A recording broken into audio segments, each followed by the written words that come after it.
السلام علیکم ورحمۃ اللہ۔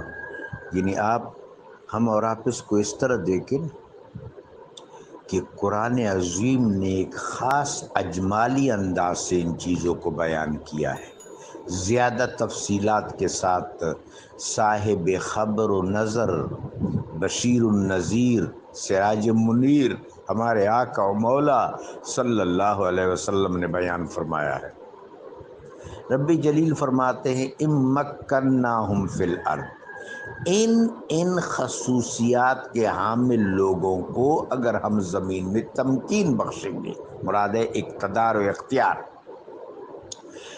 اب اقتدار و اختیار سے پہلے کچھ شروط ہے کہ وہ صالح طبیعت ہوں، وہ طمع بردار نہ ہوں، وہ حریص نہ ہوں، وہ مفسد نہ ہوں، وہ فخر کرنے والے نہ ہوں، متمرد نہ ہوں، وہ فریبی نہ ہوں۔ یہ لوگ ہیں جو ظاہری اور باطنی طور پر بالیدہ ہوں، دین کے ضوء میں، قرآن اور سنت کی روشنی میں تزکیت النفوس کر چکے ہوں، جس مقصد کے لیے میرے آقا و مولا علیہ السلام اور تمام انبیاء اس دنیا میں تشریف لائے۔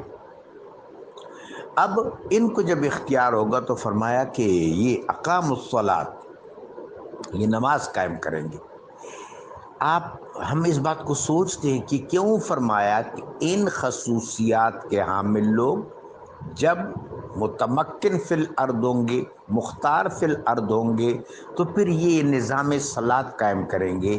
اس لیے کہ نماز تک تو محدود نہیں ہے نا، نماز اور صلاۃ اس کا تو پھیلاؤ ہے معاشرے تک۔ وہ کس طرح؟ ان الصلاۃ تنہی عن الفحشاء والمنکر، نماز وہ ہے جو تمام نازیبا باتوں سے اور منکرات سے روکتی ہے، ہر منکر سے جو روکتی ہے، ہر بدزیب بات سے جو روکتی ہے وہ نماز ہے۔ اس کا مطلب یہ ہے کہ یہ لوگ صالح معاشرے کا قیام کریں گے۔ یہ پورا نظام سیاست ہے کہ ان خصوصیات کے حامل لوگ ہوں، ان کو اختیار میسر ہو، اور اختیار کو اللہ اور اللہ کے حبیب کے منشا کے مطابق استعمال کریں، اور پورے معاشرے میں صالح نظام قائم کریں، صالح نظام۔ تو اس طرح میں نے صرف ایک آیت کی مثال دی ہے، چنانچہ قرآن عظیم پر تدبر کرنے کی ضرورت ہے، سنت پاک پر تدبر کرنے کی ضرورت ہے۔ خاص طور پر اہل بیت اطہار سے تمسک کی ضرورت ہے۔ تمسک کے راستے ہم اتباع اور قرآن عظیم کی بیان کی حکمتوں تک پہنچ سکتے ہیں۔ اللہ